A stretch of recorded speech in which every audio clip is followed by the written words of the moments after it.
اپنے دلوں کو مجلہ و مشفع فرما رہے تھے۔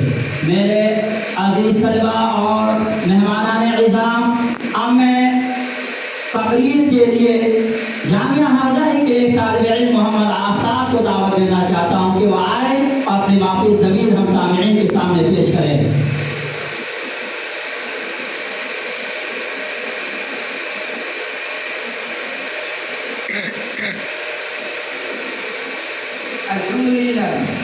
الحمد لله رب العالمين، والصلاة والسلام على سيد الأنبياء والمرسلين وعلى آله وأصحابه أجمعين، أما بعد، أعوذ بالله من الشيطان الرجيم، بسم الله الرحمن الرحيم، وأنتم الأعلون إن كنتم مؤمنين۔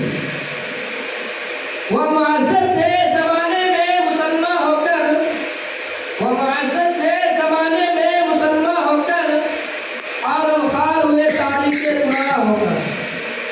محترم بزرگوں اور دوستوں، آج میری گفتگو کا موضوع مسلمانوں کی تباہی اور اس کا علاج ہے۔ آئیے اس موضوع کے تحت ہم اپنے شاندار ماضی پر ایک نظر ڈال کر مستقبل کی تعمیر و ترقی کے سامان تلاش کریں۔ قرآن کریم میں رب الجلال کا ارشاد ہے وَأَنْتُمُ الْأَعْلَوْنَ إِن كُنتُم مُؤْمِنِينَ، کہ تم ہی سربلند رہو گے اگر تم مومن ہو۔ یہ ارشاد باری ہماری پوری تاریخ کا افتخار ہے، اب اسی میں ہمارا ترقی کا راز موجود ہے۔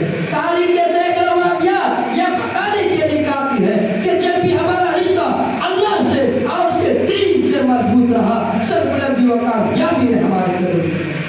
اور جب کبھی اس رشتہ میں کسی کی زندگی میں کمزوری آئے، ہم عزت و رفعت سے آسمان سے ذلت و پستی کے گاہ میں جاتے ہیں۔ تاریخ ہمارے سامنے جنگ بدر کی مثالیں پیش کرتی ہے۔ جنگ بدر میں جو کامیابی ہوئی صرف اسی رشتہ کے مضبوطی کی بنیاد ہوئی، ورنہ